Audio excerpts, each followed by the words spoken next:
a very long weekend. We'll just give it a minute or two.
Okay.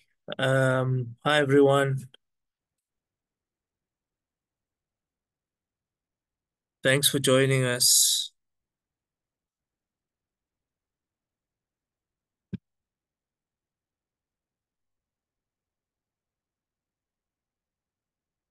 I hope you can hear us all. Can anyone indicate? I see there's someone in the message suggesting that sound needs to be um,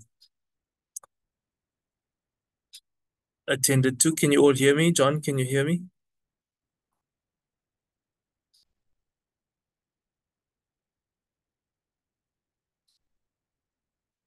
So I think we kick off. Let's get going. It's 2 minutes past 3. We don't want to prolong for too long. There are a couple people who are in the waiting room. I can see they'll be admitted, and others will join as we go along. We are on the cusp of a very long weekend. Thanks again, Defend Our Democracy, for doing the series and for hosting the series and asking me to facilitate it, and especially thanks to John for leading the discussion on the seminar series. I will, by way of brief introduction, talk about what we've done thus far, kind of issues we've looked at, and so on. But for today, as you all know, the key question we're looking at is what are the kind of opportunities and obstacles to development, to reforms which can actually reverse the one would call it slump in the society in the country. And I mean, obviously, governments have to consistently fight to establish their legitimacy and maintain their legitimacy. And one of the ways of doing so is through government performance and performance of its improvement over time. So there's a relationship, obviously, between political legitimacy of a government in authority and the credibility by which that government works and that functions over time. And much of that have to do with the functioning of government. So that's what we're going to talk about today. Before we get into it, a couple house rules that we generally go through before we go on. Most people who've been following us would know and have been in previous seminars know that the videos we advise must be kept off so that we save bandwidth and that things remain stable. John will keep his open. When you have a moment and an opportunity to speak, you'll be recognized and feel free to both unmute yourself. We'll obviously arrange that the unmuting happens and that you can do it, but also if you can switch on your video for a brief period so we can see you if possible. If not, it's fine. but to know that the sound will be kept off, just to minimize disturbance. That's not to dissuade participation. We obviously want people to participate. And so it's not to dissuade participation in any form. Please just raise your hand if you'd like to say something. Sometimes you'll be given an opportunity to unmute and then you will say so. We'll try and keep a good few minutes at the end for questions and answer and discussion and so on. There's also the opportunity to interact. In the chat, there's a Polis link and a question will be posed on that Polis link. So feel free to interact, make comments on it and so on, including in the chat room, which we will keep monitoring. So thanks again, everyone. And I think we want to get going. The person who's going to lead our seminar is John Mattison. John is a veteran journalist who's been senior staff member and editor at some stage at major media publications. John has also worked fairly significantly internationally for the UN, amongst others, in countries like Iraq and Afghanistan. But one of the important things that John did was prepared President Mandela to deal with the media when he came out of prison, so that he knows how to go about doing this. And the reason why John has been leading the seminar series, particularly when we're looking at the relationship between democracy and development, is because he spent a significant amount of time at the University of Chicago on a fellowship studying comparative development, looking at developmental states, particularly looking at China and Russia and so on. And so for today, we're talking about what kind of reforms are necessary. As you see, John, I think, has dressed up especially for this seminar. So thanks very much, John.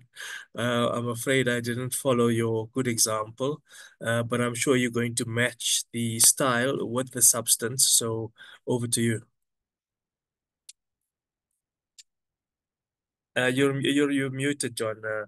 I think we need to get you unmuted. Is that okay? Yeah, there we go. Okay, good. Thanks very much, Ibrahim, and thanks to everyone for being here and, of course, to Defend Our Democracy for organizing all of this. So this is the 9th webinar, the final one. And I thought I'm not going to repeat a lot of the proposals and recommendations in any detail, but I should just mention that we started by asking, is South Africa a developmental state? Because government says it is. And I have studied the developmental state. In fact, I studied the guy who invented the term, and I interviewed him on radio once in Chicago, and there's a lot to learn from them. And the Chinese miracles, as it's called, draws a lot from him. And so we talked about the global trends that are needed to that are most suitable for South Africa to benefit and create a large-scale number of jobs in a short period of time. And those are in webinars 2, 3, and 4, 3 and 4 particularly. 2 was more about comparing us to other countries and what we can learn from them. So I'm not going to go through those today. I'll just make the odd reference to them, but they are available on the Facebook page if any of you are interested to go back and look at them. And then, of course, we did foreign policy and defense policy, sequencing reforms in justice and security, and education, and well, that really covers it. So today I want to try and draw things together because after this 2024 election, South Africa will face some pretty big decisions. And I think it's not an exaggeration to say we have to decide whether we embrace the future or retreat into the past. So the first topic I want to raise is how we've been losing ground. In the first webinar I did, I showed a comparison of South Africa's unemployment and economic growth compared to other countries in Africa. And I understood from the responses that many in the audience were very surprised, even shocked. I'm not going to put up the data for it, it's all available. I use the African Development Bank and others as the source. What we find is that our unemployment and our growth are both on a worse trend than most of Africa and most of our neighbors, even in Southern Africa. We may not see it because the trend is disguised by the fact that we start off with such an advanced level of sophistication compared to most African states. My computer is telling me things I don't want to know. So our cities look different from most African cities and so on. But the fact is we've been deindustrializing since before 1994. We're in a long-term trend of a stage of long-term premature deindustrialization. And that's got to be turned around to fix us. It's entirely doable, as I've explained in the previous webinars. Not only is industrial output down, but mining output is also in a long-term downward trend. And inequality is up. I presume most of you know this.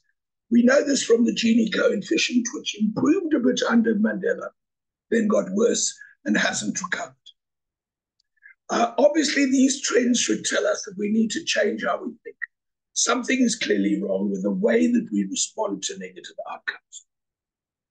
So the next topic is, why are we losing ground? You could say it's part of the job of politicians to paper over difficulties, especially at election time. They tell us that our problems are caused by global trends, or by the 9 lost years, or by jobless growth, which suggests something intrinsic in the modern economies us back. But the reality is different. We have been doing worse in terms of job creation and economic growth than most African countries, including Southern Africa. South Africa is dragging down Southern Africa's growth figures. Obviously, we start from a higher base, but the trend is what matters. As for inequality, why is inequality growing?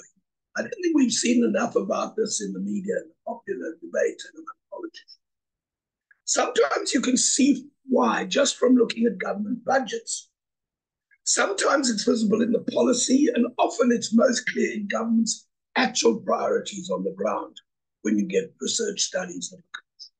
For example, the budget for the protection of 200 VIPs in the VIP protection unit is higher than the budget for the Hawks, who protect 60 million South Africans from organized crime, drug smuggling, people smuggling, and a lot more. That's obviously a clear case of prioritizing elite interests over ordinary citizens.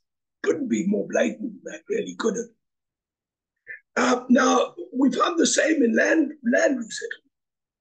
I've seen studies that show, obviously it's not the same everywhere, these are small studies, that show cases where the majority of people who have been given land through the government have been politically connected individuals who are often part-time weekend farmers over the desires of poor black smallholder farmers. And we have about 250,000 black smallholder farmers eking out a living despite very little government support. So clearly that's a policy that favors the elite.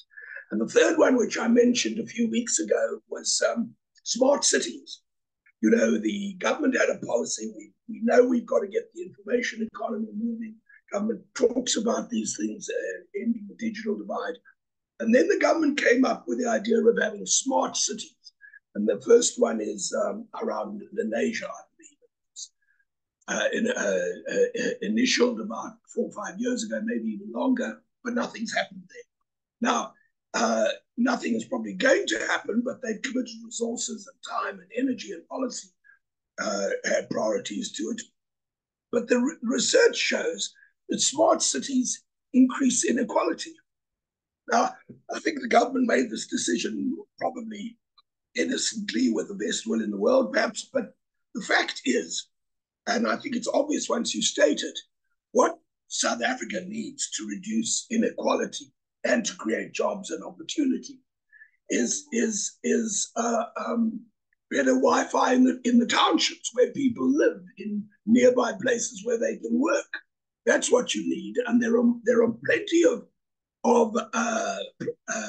people in the country who are doing it on their own. They've even made it private, made it viable for private companies to do it. And I've seen examples in Kayamandi near Stellenbosch, and there are others in Gauteng. But that's where the government should be focusing. So that decision, whatever it was motivated by, is going to increase inequality, because the people who are going to work in a smart city are the people who already have a level of sophistication in the field. And what we need, and it's possible to do, is cheap, fast Wi-Fi in the townships. Now, the important thing to know is South Africa isn't the first post-liberation African government to end up favoring elites over the poor. A new government comes to power without experience, depends on the army, on civil servants, on teachers, other government workers for its own functioning. And so they tend to have the most influence and get the lion's share. So there's been a tendency in African states after liberation movement comes to power to favor this urban elite. In some cases, there have even been cases where the food prices are kept low, which helps the urban elite but hurts the farmers. So we need to stop thinking of South African exceptionalism. We don't have better answers than other African countries or countries in Asia or West. What we should be doing is examining the trajectories of other countries so we can learn from their mistakes, and also to avoid losing out on. We also have to study global trends in our own economy better, so we understand where the opportunities are. I want to look to after the election. It looks as though the ANC will lose support, probably going under 50%, but it will remain the main party in government. Obviously, the coalition possibility depends entirely on the exact numbers at the last minute once we see the results. But it's quite possible that even if it gets down to 45 or whatever the figure is going to be, it can take in one or more small parties who will be happy enough with the perks and influence of a ministry or two without an informed strategy for sustainable reform within whatever ministry they get. And that's one of the things that worries me a great deal. The truth is that prior to 1994, there wasn't a significant debate about economic development in the ANC or what the policy of a developmental state really meant and looked like. When economic policy was debated, there were a few economists, by the way, but they got sidelined after 94. So I'm talking about the general discussion in the ANC, in SACA, in London, in the camps and here. The general tendency was to reject a pure free market and desire a strong state to reduce inequality. But the truth is that the transition from liberation movement to governing party was so great that many in the highest positions were not clear about what their governing vision for development should be. Then once in government, I know I was in government in 1994 too, a whole slew of entirely different issues require daily decision-making. So without a clear vision that is specific enough and informed enough, ministers have a real problem. Now you look at the present, take the example of Pravin Gordhan, highly respected, lifelong lefty, well-known campaigner against corruption, now in charge of our enormous portfolio of state-owned enterprises that are failing. So the model isn't working. It's a terrible predicament, but the ANC has not been able to make a major, clear pivot in policy and get everybody on board. So the ANC leadership in the cabinet argue, sometimes even in public. They're not agreed about privatization or why or under what conditions, what limitations, or what regulations, about how far to go in stopping those accused of corruption, continuing jobs in government, and so on. The failure of SAA is such on, because it has a direct African competitor from a very, very poor country that has soared over 30 years as our SAA has steadily collapsed. The case is Ethiopian Airlines, which I'm sure many of you are familiar with, a lot of us have flown on it. It's also state-owned. So that gives the lie to the idea that you have to be private-owned. But the key difference is the Ethiopian government, partly because it was poor out of necessity, it said when they handed it over to, they found the best possible experts in the field to run the airline. And they made it clear that there is no money in Ethiopian coffers, state coffers. There'll be no bailouts, but there'd also be no political interference whatsoever. They put competent people in with sector expertise and stayed out of the way.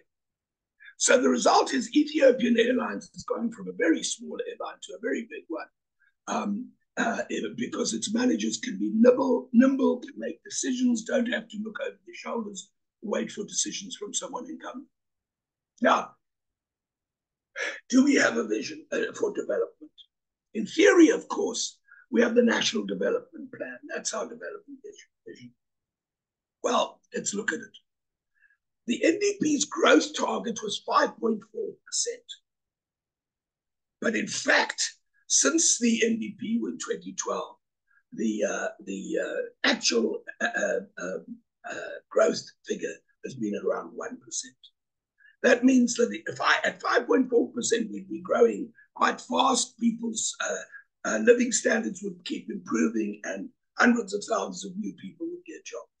But at 1%, it means the average person is getting poorer because population grows by more than 1%. The NDP had a target for unemployment. At the time, it was just under 25%. This is in 2011-12. And they said we're going to get it from 25% down to 6% by 2030. Well, as I'm sure you all know, it's gone in the opposite direction. It's now up to 38% and still rising. So we missed our NDP targets by a very long way. Trevor Manuel said the other day that most of the recommendations of the NDP, which he presided over, have not been implemented. I have spoken to people on the National Development Commission who tell me that directors general mostly attached their existing budget items to these NDP goals once there was an NDP, National Development Plan. But they didn't change what they were doing significantly. Something similar applies to cabinet performance. They call the performance measures outputs, not impacts. In other words, a minister gets a box ticked by bringing out a white paper, gets a box ticked for a bill. But I've seen bills that contradict the white paper and will never become law. But presumably the minister gets boxes ticked. How would that be different if we were measuring impact? Well, look at one of our friends who we have every access to ask about this, and that's China. In China, the Communist Party appoints mayors. It gives them targets for attracting private investment in percentages and foreign investment and growth rates in percentages. So if you're a mayor in China and you want the Communist Party to smile on you and promote you, not demote you, you understand that your job is to get growth. And look at China's results. It's gone from a basket case to a superpower in 2 generations. That's impact. In fact, there's nothing wrong with making mistakes and failure. Failure is an inevitable, even essential part of government policy, provided you learn from it. But if most of the recommendations and the targets of the NDP were not met, we as citizens should be making a noise. This is absolutely crucial. I can hardly think of many things that are more important than that. So, item 3, what's going to happen after the election? I cannot see any way that we will not face increased austerity from government. Obviously, before an election, especially one as important as this, where the ANC is on the back foot, they're not going to say it. So there's a level of disguise, I suppose, inevitable. But throughout the time I've been looking at all these policy issues in the various departments, it's clear that interest groups in every area are demanding more money. Last time, in our last webinar, we had someone talking about education and saying that before you do anything else, you must get more money. Teachers want more money, of course. The SANDF has been declining in budget in real terms for a long time. It doesn't have proper maintenance of its equipment. They're demanding, and there's a whole lobby demanding more money for maintenance and so on, saying that they can't do the job with what they have. Obviously, the SOEs, the state-owned enterprises, are getting bailout and looking for bailouts on a regular basis. The SABC land reform calls for more money, bigger social grants. They want more money for social grants. The criminal justice system needs to be beefed up. And then, of course, there's talk of a universal basic income grant and national health insurance. But there's not going to be new money coming after the election. The money isn't there to add without subtracting. If we don't take it from somewhere, we won't be able to put it somewhere else. Now, this whole issue of austerity has been common in the trajectory of African countries in the first decades after liberation. Often conditions imposed by multilateral lenders, IMF, World Bank, have made things worse. Any expansion of one budget item now will have to lead to contraction somewhere else. It'll all be up to prioritization. Now, it hasn't been as bad as many expected the last couple of years after COVID and so on, because we were lucky. We got windfalls. The government got in more taxes from the mining companies because commodity prices went up. And so the mining companies made profits. And there was 60 billion in extra taxes last year, I believe. And the other way government has made ends meet, besides more borrowing, of course, is cuts in budgets like the SANDF budget, because it doesn't get high priority in the media and among the politicians. But we're not going to be lucky forever. We either change our development model to create jobs and growth, entirely doable, or austerity won't ensue.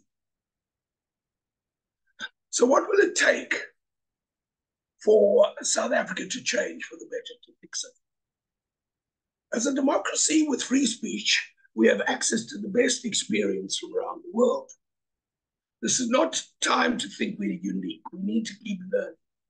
When a democracy isn't getting the job done, we as citizens have to step in to hold politicians to the facts, to compare our track record to more successful countries and ask why, and not accept explanations that it's all a question of global trends. Because if it's global trends, they'd be doing it bad business, and they aren't.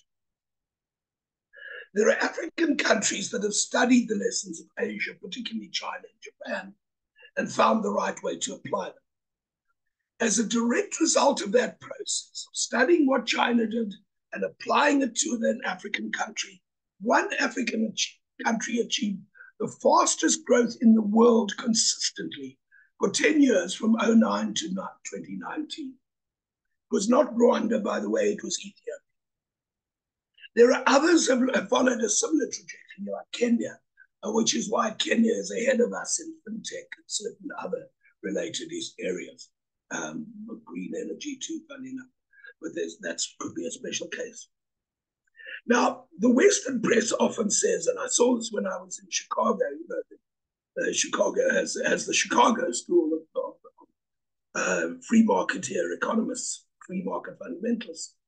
And they often say that China succeeded because it started with making clothing, branched into small electronics.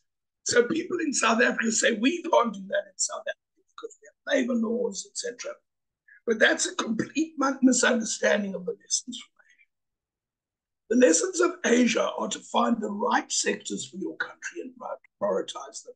with money and relevant regulation, services, and efficiency. So Ethiopia did this by putting its limited resources into agriculture, got better and better into different crops, different markets, got more sophisticated into agri-processing and agricultural parks. And that's how it became the fastest growing country in the world in 10 years. I have been, full disclosure, a war started after that, and obviously that's had a terrible impact. The great Chinese economic reformer Deng Xiaoping would have been delighted with Ethiopia's performance. He would have understood it perfectly. Deng said that the only thing China can teach Africa or anywhere else is not to repeat anything they did, but to study your own conditions, to find the sectors with the most potential, and then keep testing results and adjusting and prioritizing, and don't give up. So making these choices will be vital after May. Obviously, government resources will have to go into our crumbling electricity, water, roads, rails, ports, and other infrastructure. But I would argue that the four sectors that I proposed really need to become right straight after that. And those are the information economy, not 4IR, which helps only a more limited group for the moment, but the information economy, getting our digital migration and policies right. We're already, I think, 22 years behind, and 7, 8 years behind the demands of the United Nations. The second was mining, because mining we could be doing so much better, especially linked to the green economy and the minerals that the green economy will need. And the third was the green economy itself, which is far more than just renewables. There's a recent study from Harvard on South Africa by Ricardo Hausman, who talked about the many other opportunities. If you start green industrial parks now, there are importers in Europe and elsewhere who will buy small manufacturing things if they're made in a green industrial park. So that's just one example, but there are many others. And the fourth one I mentioned was, and by the way, all of those can be done without a major improvement in our civil service capacity. They mainly require political will. If you have a minister who's a champion of each one of those in each ministry, you can get it done in a fairly quick time without a huge amount of money. The fourth one is a little bit more taxing, and that is agriculture. A key element in reducing inequality is for land reform to embrace small-scale black farmers. There are about 250,000 of them around. They work without much support, and I've read many studies that show how a bit of love from government could benefit a great many people who are poor otherwise. So what we need from cabinet is political champions for the departments they need. They don't need to be technocrats, but they do need to imagine an education minister who eats, breathes, and sleeps education, hammers on the core messages to get the right practices in place. A lot of this is not about money. Of course, a lot is about money, but explaining to parents the value of stimulating the children. You've seen the studies which we talked about last session about the hundreds of thousands of children whose caregivers or parents don't believe there's any value in stimulating early, when we know, in fact, that's the period in which a child's brain grows the fastest. We need a minister who encourages people to get books into empty school libraries, who's obsessed with improving teacher training. Of course, there are a million other things that could be done, but you'd be amazed how far that would go. The defense minister needs to face the stark fact that the majority of the things bought for the arms deal are not in working condition, by far the majority. And every year this is left in the lurch, the defense minister at budget vote time says we need more money, and then the Treasury, the Minister of Finance says we don't have any money, and then nothing changes. We need but this is a critical problem, and we're seeing it with the casualties in the DRC with our recent deployment of troops there. The defense minister needs to be a champion of the process to trim back and focus on the core issues that the SANDF needs to focus on. We're leaving illegal fishing unpoliced. That's a key thing. Climate emergencies are going to increase. We need to be prepared to aid neighboring states in stopping conflict. And where we have equipment we can't afford, we're going to have to make some tough decisions about that. Pointless just going from year in, year out, saying, well, we're waiting for a month. Information economy I talked about. African tech is a very fast-growing sector. I've discovered this in a number of cases. And if we follow those rules, we can get a lot more done. We need a minister who's passionate about it, because there are plenty of people dying to help.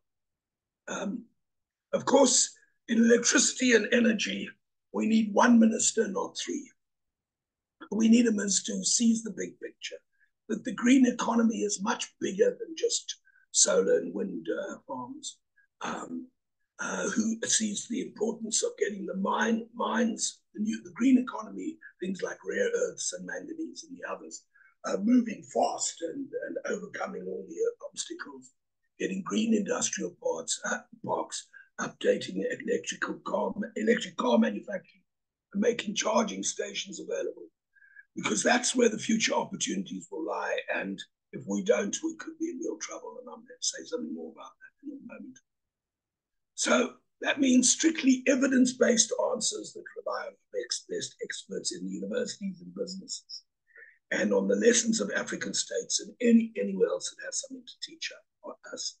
Too often over the last decades, it appears that the best experts were frozen out by government and not used, and we pay for that. And then, of course, our domestic and foreign policy needs to align with our interests and our values. But our unemployment is so high that I regard driving our recovery and job creation to be very, very urgent. Number 5, why does our government keep getting support without delivering results? The answer again is common in Africa. Governing parties that made their reputation as liberation movements have historic legitimacy. This was also true in India by the Congress Party for its first 30 years, and the Labour Party in Israel for its first 30 years. They don't feel the same pressure to earn legitimacy by delivering results. Interestingly, the countries doing the best economically in Africa in the last 20 years of the century are mostly those whose government is not from a major ethnic group or was not key to their liberation struggle. And as a result, it has to fight for legitimacy every day in the only way that matters, by delivering prosperity, jobs, growth, and better standard of living and services. Now, in South Africa, I don't believe that there's a secret counter-revolution waiting in the wings of any power. But the best way to secure democracy's gains with a government that fights is with a government that fights to prove itself every day. And I believe that's what we've got to do, whoever the parties are that are in government. It's absolutely essential. Okay, I think this is the last topic. The world isn't waiting for us. Finally, I want to remind you that the world isn't waiting for us. In 1994, when Mandela set out to build the Rainbow Nation, China was a relatively backwards country in the early stage of climbing out of its century of humiliation. Today, it's a superpower. But the average individual South African has been moving backwards at least for the last 12 to 10 years. We weren't focused. So I'm not presenting China as perfect. We have a better constitution than China does. Our citizens have freedom of speech and expression and free media. Anyone can form a political party and run for parliament, and unfortunately, it sometimes seems like everyone does. But we haven't used our access to countries like China to get their expertise and use it to the best advantage. And that's our fault, not theirs. While in South Africa, we've been demanding more state ownership of the economy. The Chinese Communist Party appoints mayors on the basis of their track record of growing private businesses, I have said.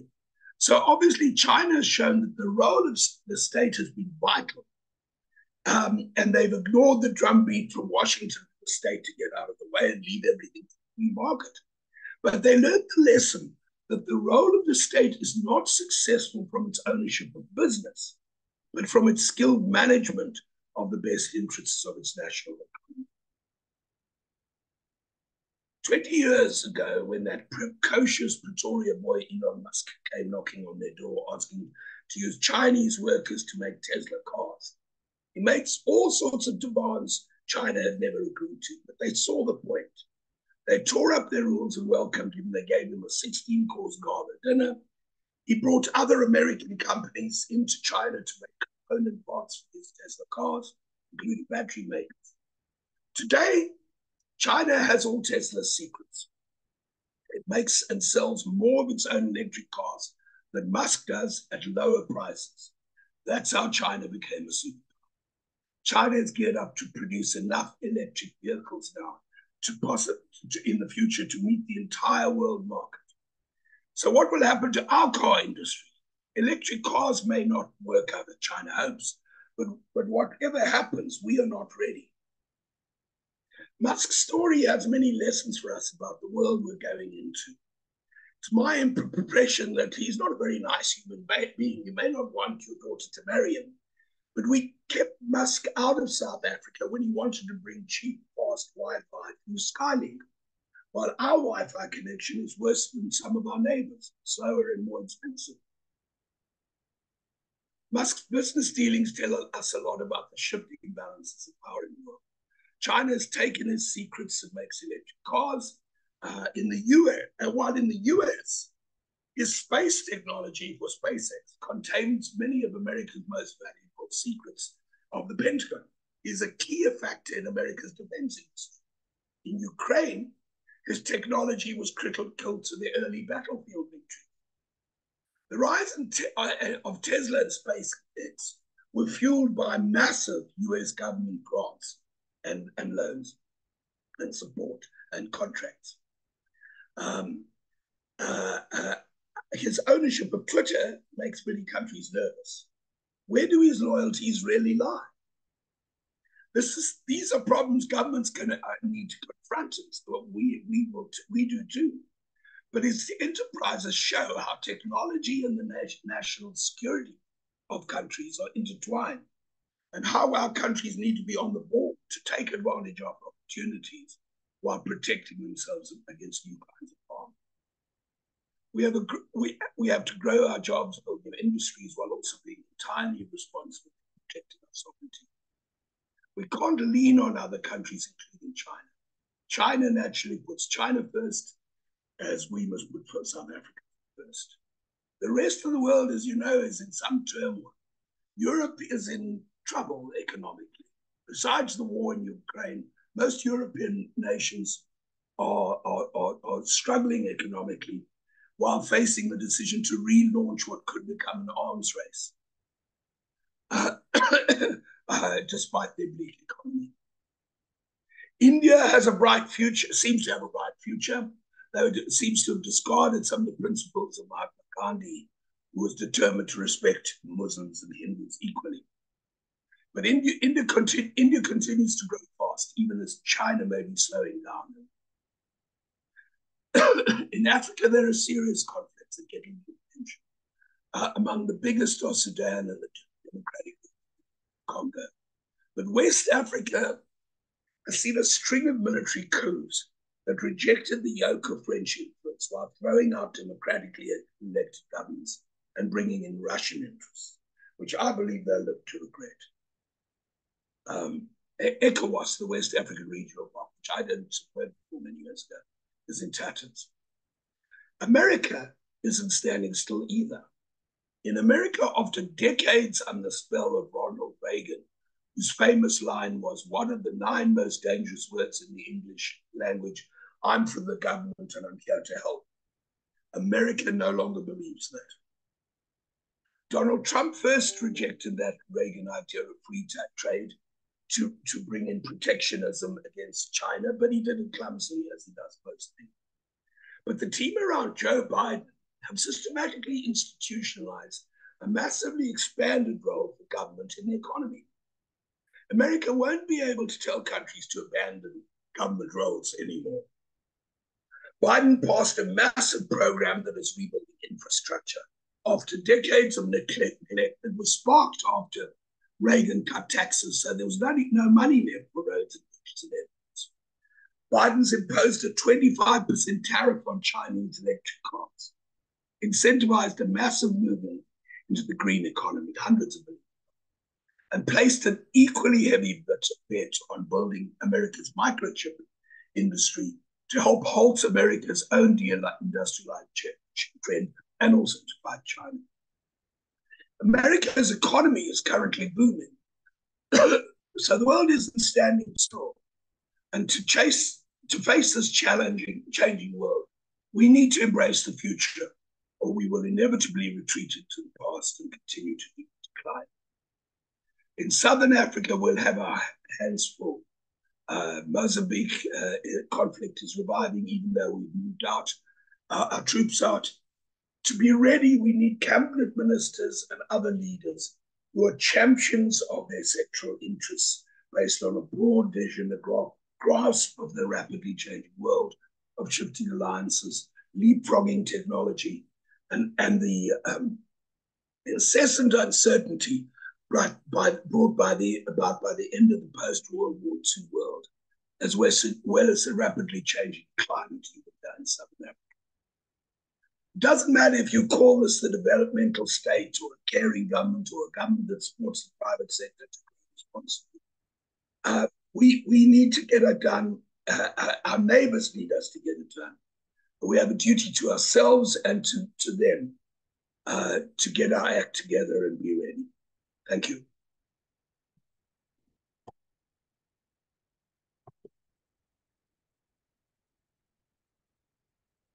Ibrahim.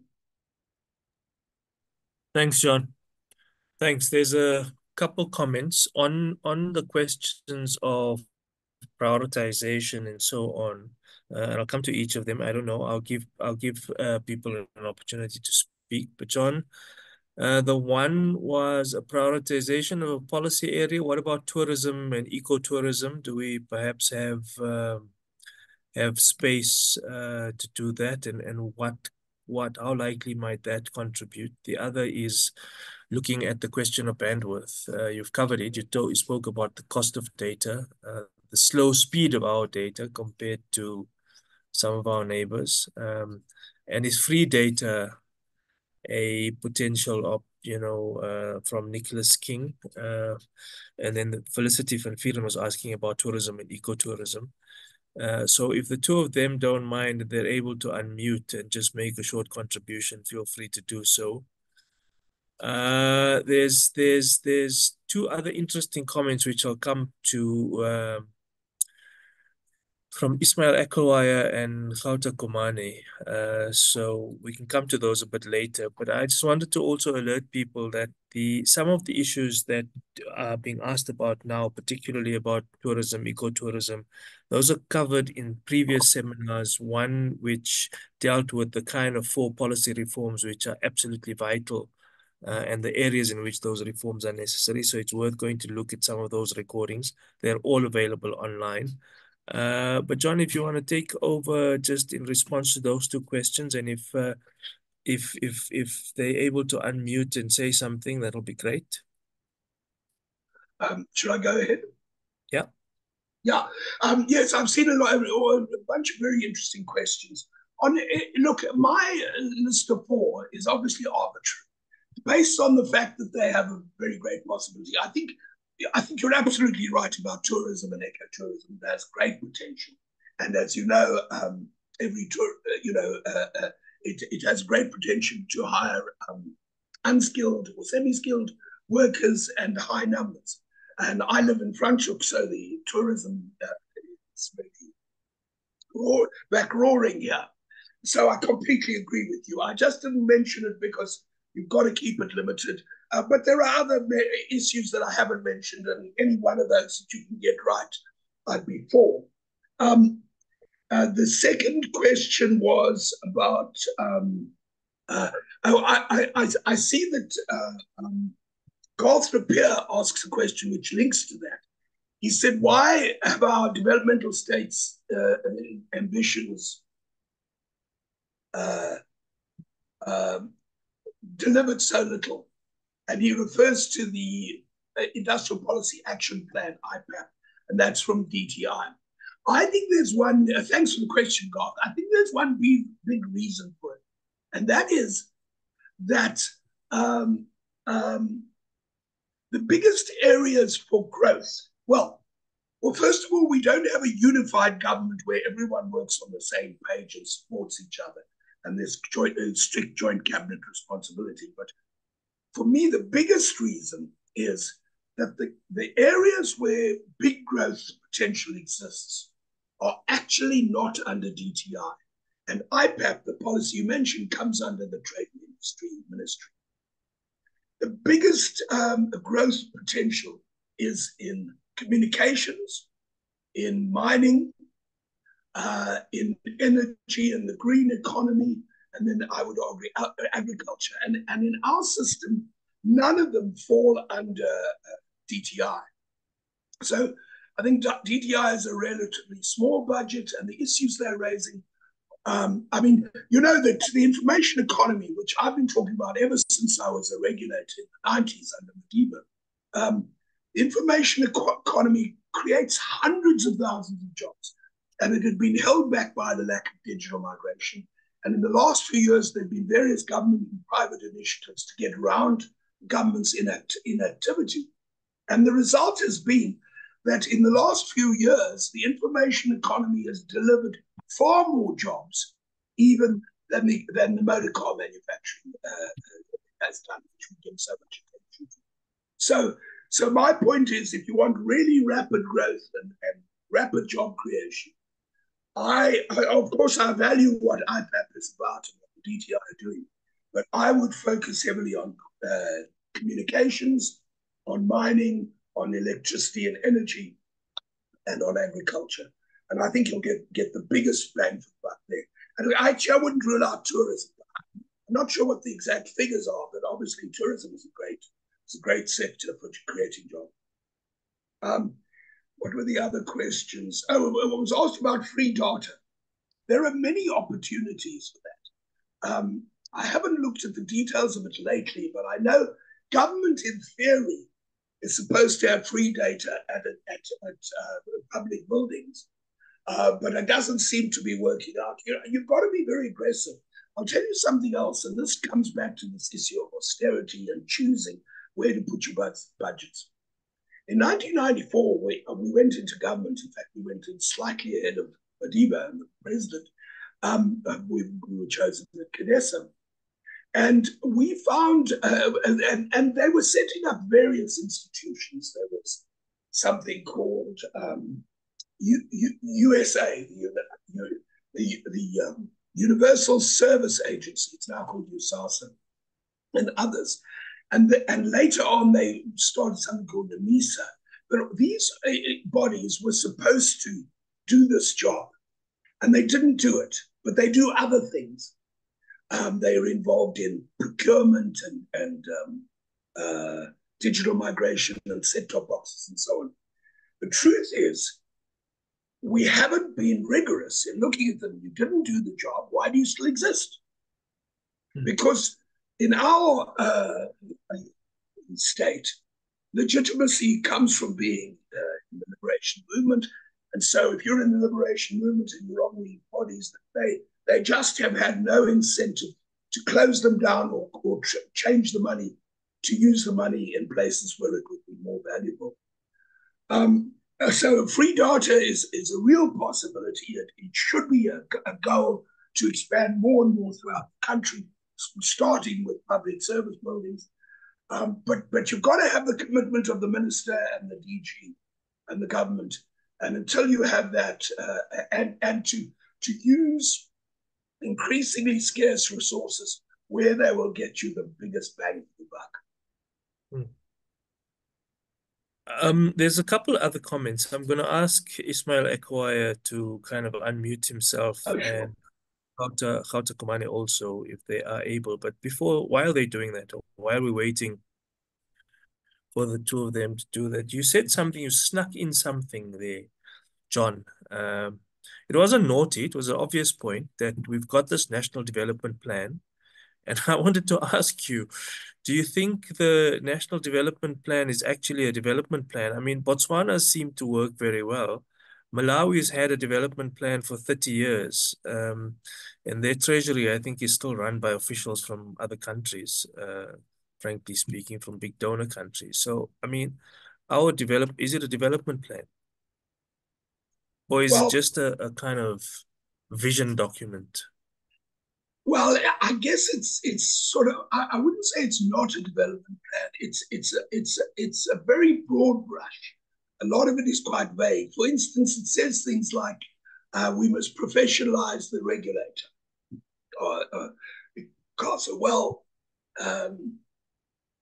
What's being done about that? Nothing's being done about it, and it doesn't tell you how to do it. So, but I think the reality is the NDP. You've got to put it in the political context of the time. Trevor Manuel had just been shifted aside from the finance ministry. Jacob Zuma was president. He said, "Okay, go. You're Minister of Planning," and I think Trevor took it on himself, and Cyril was he brought in Cyril as well. And Trevor set out to build a development plan to have something on the table. I doubt that President Zuma ever bought into it in any serious way. And I don't know, maybe I'm being a bit unfair, although he did stay in my house for a long time, but I suspect that he was happy just to have Trevor out of the way and busy. But certainly if you go through it item by item, there are mistakes. I mean, the people in agriculture who said to me some of the things he proposed are unrealistic, that the development plan proposed are unrealistic. But a lot of it is solid but vague, and it without political will behind it, it's just another piece of paper.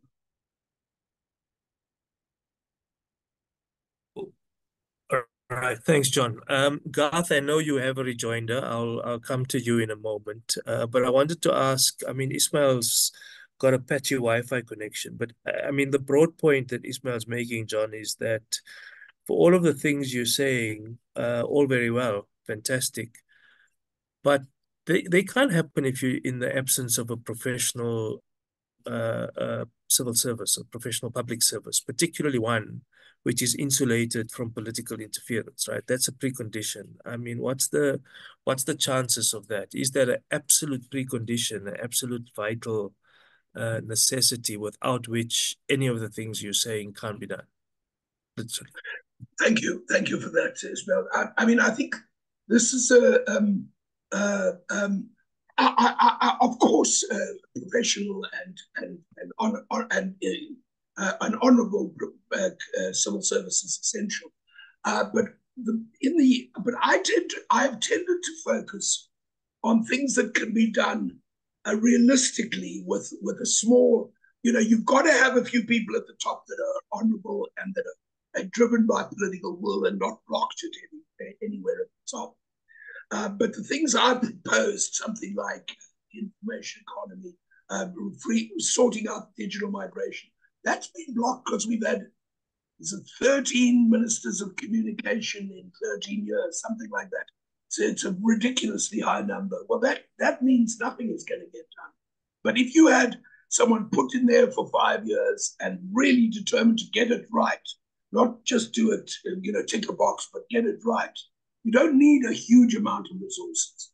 I mean, I was in the Independent Broadcasting Authority when we opened up radio from scratch. We did it all in 4 years, and virtually every radio station we listened to now was done between 1994 and 98. And not a lot was done after that. Of course, he's right. There's got to be, you've got to, my point about the Ethiopian Airlines is they're free of political interference, and that's the key to their success. So the same applies here. As to the civil service needs to be fixed urgently, and I don't know if you've seen the work of Ivor Chipkin, who's been working on a bill, and he feels very optimistic that it will have a good effect in helping slowly to professionalize the civil service. But I've tried to focus on the small number of things that could be done quickly. As to, I see a note back about tourism. Yeah, I think the numbers are very good on tourism, but I just, one just has to cut off at some point. There are two related points. Well, I think Houter's point is related to Leon Jacobson's. Leon's talking about, and Leon, if you can unmute, that'll be great. But the Houter's question is about whether the Chinese thing worked out because of the low wage economy. Can that work in South Africa? Can the potential for low wage economy absorb a greater number of people into the labor market, etc.? And Leon's point is related. I think you can see it in the chat. Yes. Let me take on the question about the low wage economy. Look, it's quite obvious if you took away our minimum wage, it would create jobs. But I try to focus on things that are realistically doable in the short term. And we know that there's an enormous political lobby against it.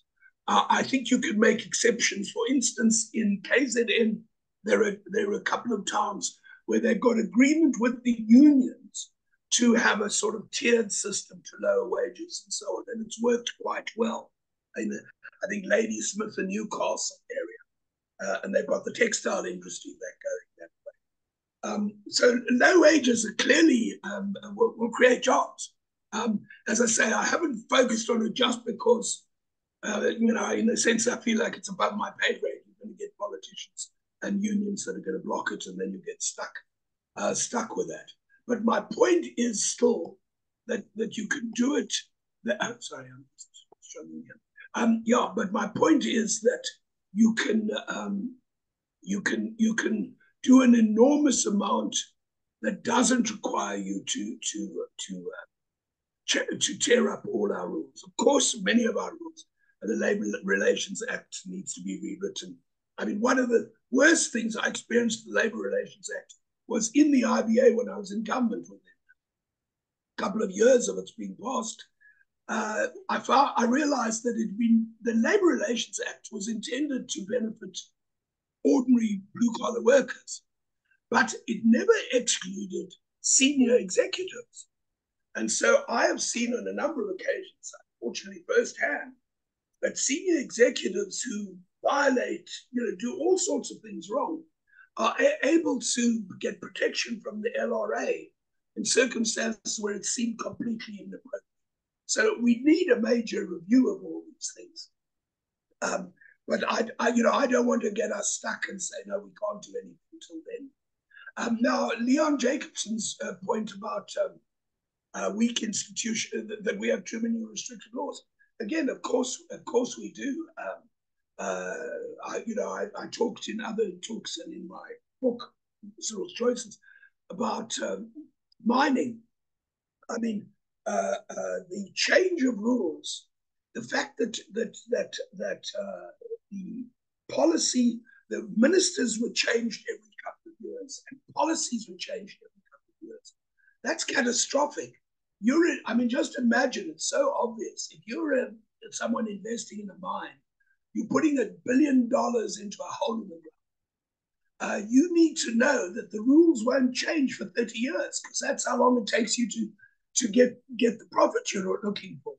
So if you have a minister every 2 years who changes the rules, it's as much the policy certainty as it is the policy themselves. One thing I realized when I was in government, I was a regulator, and we wanted to achieve certain things. We did the first yeah, we created the community radio stations first, and then SABC licenses, and then commercial stations.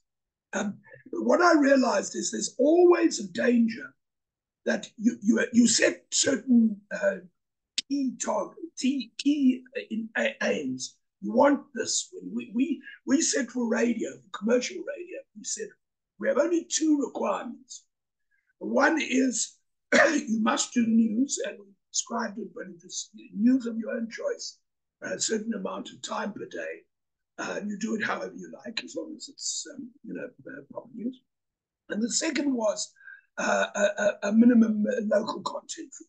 Now, we had a lot of fights about that. People said local music content was unfair and it was interfering with the free market and so on. But it's been tremendously successful, and the music industry's grown, the radio industry's grown. Trevor Noah got his start on one of those stations. But the point I wanted to make is that when you sit in that room with the other regulators and you've got some newly appointed person, the temptation to turn the regulation into a Christmas tree is very strong. They say, well, why don't we do this? Demand more women. Why won't we do this? Demand this. And set rules. And before you can do it, you must write us a letter. You must fill in these forms.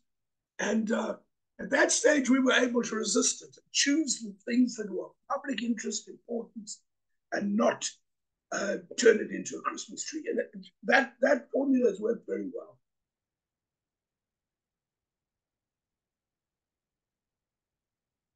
Garth, you had a rejoinder? Yes, please, Carl.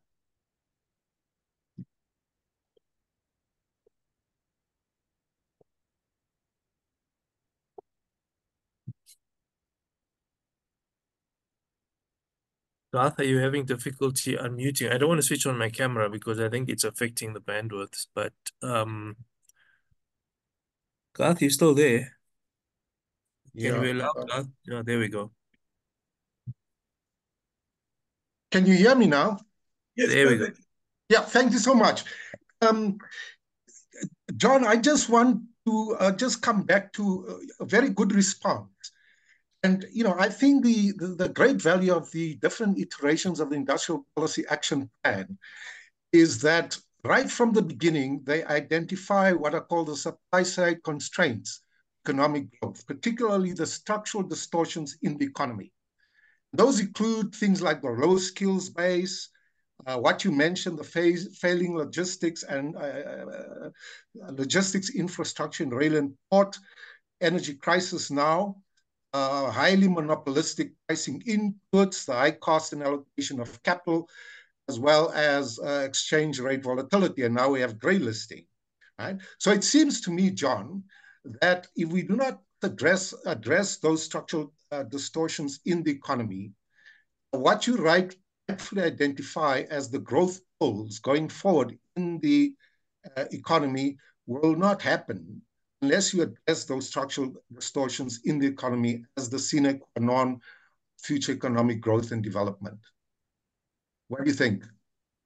Well, yes. I mean, I can't deny that without electricity, a lot of things can't happen, and without ports and railway lines, and a lot of things can't happen.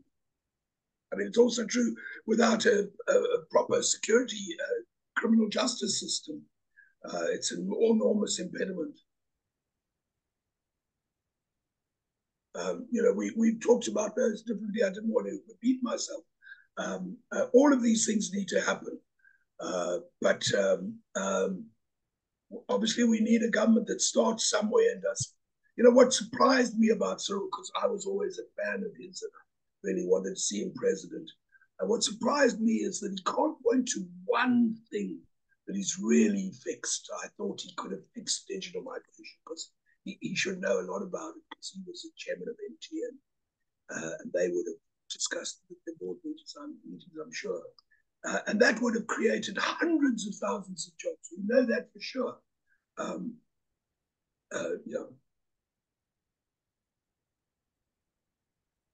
Zubaydah Jaffa asks me if we are we saying that nothing is happening with electricity and ports? Well, a lot is happening with electricity and ports, But there's a problem of 2 steps forward, 1 step back, so I fear. You get parts of the electricity system saying we want more solar and wind, and then you get the Minister of Energy saying no, we want to prioritize coal. So look, some things are happening. Look, I think the government is on the case more than they were before. But I'm looking obviously to improve the matter by having the ministers on the same page. I don't think it's unreasonable to expect that the cabinet should have their fights in private in the cabinet room, but when they go out, speak with one voice. Because in many ways, division is worse than inaction. Inaction is the worst thing. Inaction is the worst thing. Mistakes are less bad because they can be corrected.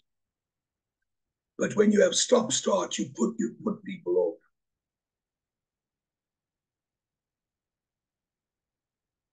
And also the reality that many of the big projects, particularly with big expenditure, big ticket items, infrastructure elsewhere, are held captive not just to the factions sort of organized around those economic interests, but the impingement of infringing of criminal networks, which are now not just organized, but are actually consolidating and solidifying around some of these things. So other than sort of political fights in backrooms that we're unaware of, and inaction, we now got a triple problem, compounding all of this.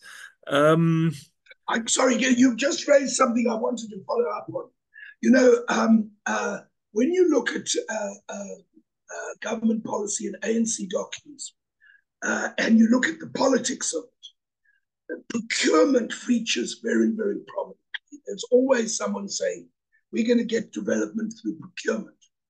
Well, I have to say, in all the development literature I've read, I don't see procurement mentioned in that way. The role of the state is to focus on and give resources to areas that can give the biggest results, to support them with efficiency, non-political resources where they're needed, and so on. Obviously, agriculture needs extension officers and things like that, and we have far too few of those. But procurement is a dangerous one, and of course, it's obvious why procurement has become such a big issue, because it gives people the capacity to bribe, and it also gives them the capacity to acquire support of various kinds. But I am very concerned at the degree to which procurement is considered what the state is actually expected to do to bring development. In my book, that's not a development state. What I see coming from the ANC is not what I consider a development state.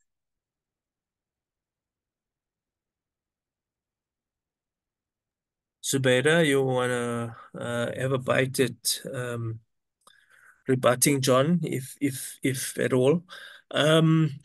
Just wanted to draw people's attention in the chat. There's a polis, there's a question. If you click on the link, you'll get the question.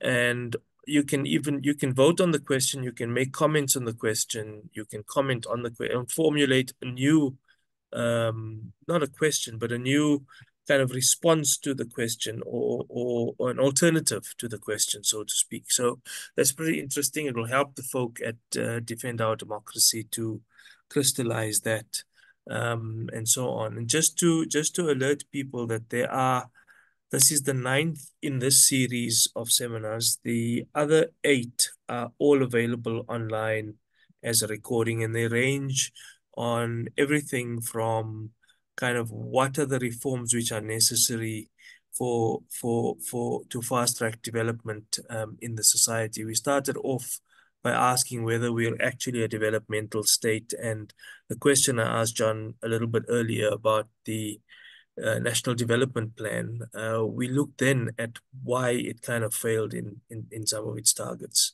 Then there was also a look at the economy and comparing China, Japan, thinking what kind of lessons could be learned from them, and then looking at global trends for job creation. And then we looked, as John said, a little bit about at foreign policy, one of which elicited obviously some responses from people, particularly because of what's going on in the Middle East.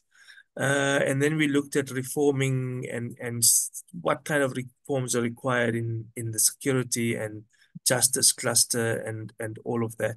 And then lastly, what kind of priorities we have with regard to defense, which was a second in the series of stuff on foreign policy. So all those are available online. This is the last in this iteration. So any further comments, questions, we obviously welcome them. You'd be able to unmute yourself if anyone wants to kind of say anything, Zubaida. If you have a response, please feel free to unmute and say that you disagree with John or agree with him and so on. John, I just want to return to the question of the professional public service, right? Everyone agrees. I think we agree with Ismail. I think much of what you alluded to around the work that's being done about the public service which lacks interference. Would you say that in the years of state capture, many of those public servants who were, well, other than the exceptions like Claudio Motsoeneng, etc., and I'm sorry to use names, who were fundamentally incompetent, he was incompetent, he didn't meet the basic minimum requirements for holding position as required by regulations and so on. The person at SARS who was heading IT, was not themselves a computer scientist, so to speak. Other than those exceptions, other people who were in strategic positions were highly skilled, right? You had chartered accountants, you had lawyers, people from management consultancies, all terribly well skilled, all correctly in the positions that they are. If you gave them an ethics or a competency test, they'd probably pass it with flying colors. How on earth did we end up with corrupt state capture? Well, the spoils were so good, and obviously for many people, I mean, we talked a little bit about electoral reform. At one of the previous meetings when I was talking about the fact that our electoral system doesn't strengthen accountability in the way it should.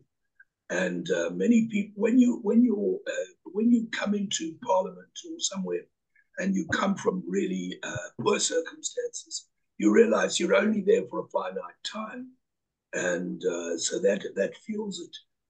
But of course, it does come from the top, and that's a culture that's been established, and so now we have to work 10 times as hard to break that culture. So essentially, while elements of the professionalized public service, which we all obviously want, lack of political interference, which obviously we would want, we also have to fix our politics. That's just the long and short of it.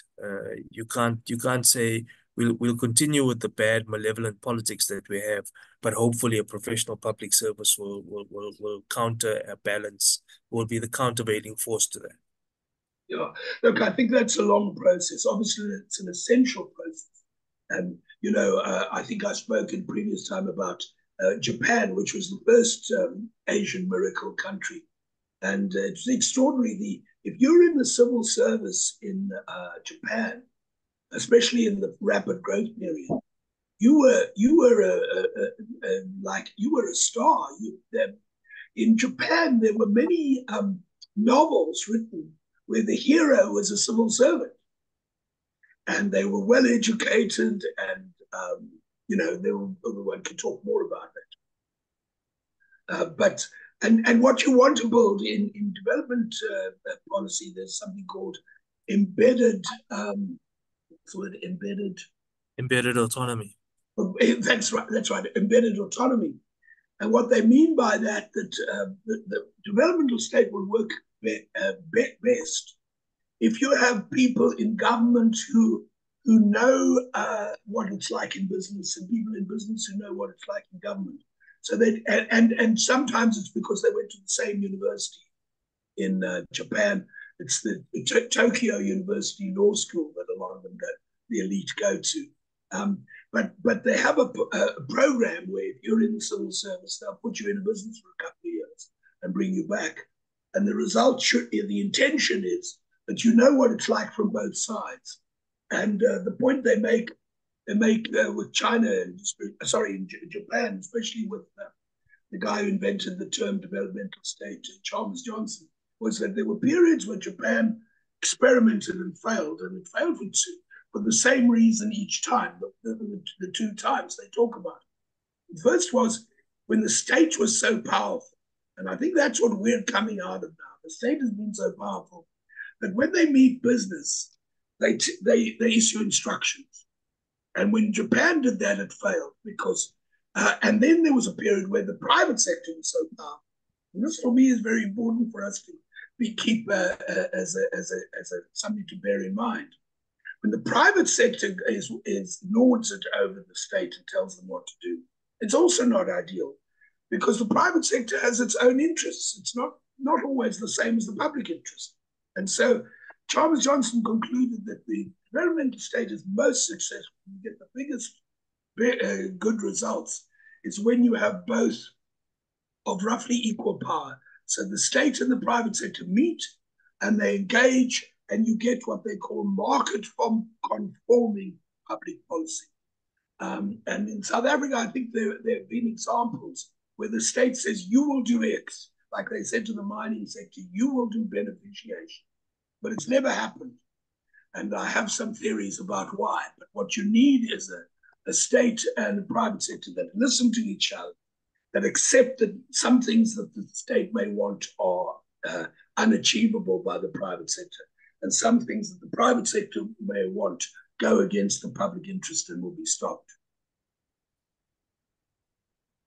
Are we also saddled with the feature of a private sector who is unlikely to work in such compatibility? I mean, despite the tension and the obvious contradictions in what they want, that we have a private sector which actually might not be able to work in that way simply because they are attuned to hyper profitability. And insofar as there's impunity in government, there's as much impunity in the private sector. Oh, look, certainly there's impunity as long as we don't have a rigorous, effective criminal justice system. There's impunity among the private sector. But my biggest concern is that the private sector, that the pendulum swings too far, that the private sector becomes too strong and it's ordering the government around, and the government has become so weak that it takes the orders or accepts the orders. I think the private sector can be worked with, and the fault is on both sides at the moment. The private sector is difficult, but the state has been. I mean, I've been in meetings with ministers, who don't listen and just give instructions that are unrealistic. And I think to be honest, if you think about it, under the apartheid era, the state and the political elite and the economic elite were at loggerheads. They cooperated on certain things like mining and so on, but they were not. Oppenheimer didn't have the ear of Forster or the previous prime ministers. He started for the first time to have it. And to a degree, in post '94, we have something similar, where the gulf between the white business community, especially not all white, you know what I mean, and the political elite, the government, is so wide that that they haven't built a tradition of working together and get a proper give and take on both sides.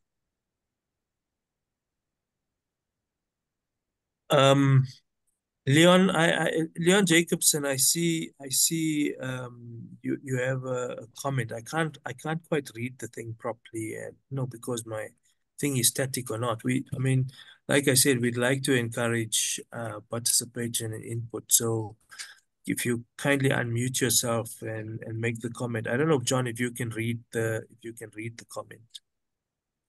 Which one? The one from Leon Jacobson, where he starts off talking about working Yeah, well, I government. think he's made the same points, so I don't think it needs further comment. Um, and then Rolf Pretoria said, "Does corruption not interfere because politicians appoint their favourites instead of those who really contribute?" Yeah, no, I mean all of that is true. I didn't raise it again because I think it's quite well known. Uh, uh, and cleaning up the profession, the public service is absolutely critical. So we're at 4:28, as I can see it, and we don't generally have not prolonged these sessions and kept to the hour and a half. And I think I'm going to try and stick to that same tradition today. So if you have any parting comments, John, I, from my side, don't have any further questions. I don't think there are any others in the chat. So with that, I'm going to give you a final opportunity to round up. Perhaps if you want to reflect, and I know it's a tough task, you've already touched on the lessons we do from Japan. But if you just want to recap the kind of reforms that are fundamental and vital for us to go forward. I know today's session was largely about tying all of that up. So a few final remarks from you before we close. Thanks. Ibrahim. The only thing I would like to say is that it's really over to us. There's an election coming up. I hope everyone votes. I won't tell you how to vote, but everybody needs to vote. But it's more than that. We need, as a democracy, we are under threat. As you know, there was a survey that said, I think something like 70% of South Africans would accept an autocracy because they're not satisfied with the democracy is really giving them what they need. That's very worrying, obviously, should be worrying for all of us. And it depends on the public becoming active. More and more of us, we have to hold politicians accountable. And I mean, don't ask your MP what happened to the NDP. Why don't we have, why has the NDP failed to deliver? I mean, the government talks about it frequently.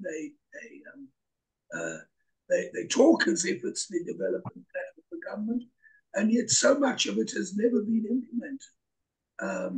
So I think it's really at this stage we're at a moment in history where the citizens really have to speak up, and that's I think the main reason why we did this webinar series, and I hope in some small way it helps. And finally, I'd just like to thank you, Ibrahim, for help on this journey. It's been really great working with you. And also Defend Our Democracy, Chedza, of course, Akira, Zinzile, and Treni. Thanks to all of you. It's been a real pleasure doing it. Thanks, John. Thanks to everyone for attending. I just wanted to quickly remark that the same survey that John is talking about, where close to 2/3 of South Africans were prepared to accept an autocratic government if that government would guarantee jobs, housing, and security, also shows that trust in political parties is extremely low. And that's all. It's data from the Institute for Justice and Reconciliation. They do something called the Afrobarometer, and then there's a second one called the South African Reconciliation Barometer. They're both fairly interesting, worth looking at. Thanks, everyone. Thanks, John. Thank you to you for your stoic perseverance through 9 of these. Some of the stuff that you've spoken about comes from John's book called Cyril's Choices. I don't know if you have a copy handy, John. Maybe you want to just wave it around for a moment. So I would recommend that if you haven't got it already. And the recordings are available online. From my side, thanks again, John, to you for leading this, and especially thanks to Defend Our Democracy for both conceptualizing, laying out, thematizing, sequencing, and actually hosting and doing all of the mechanics of hosting this. Thanks very much. We hope it will contribute to something, and maybe it will spark off a new series and a new round of conversations that we can all be a part of. Thanks very much. For me, it's been a great privilege to work with you, John, and to facilitate these series. You've made it easy. Thanks a lot. Thank you. And see you all. Thanks, everyone.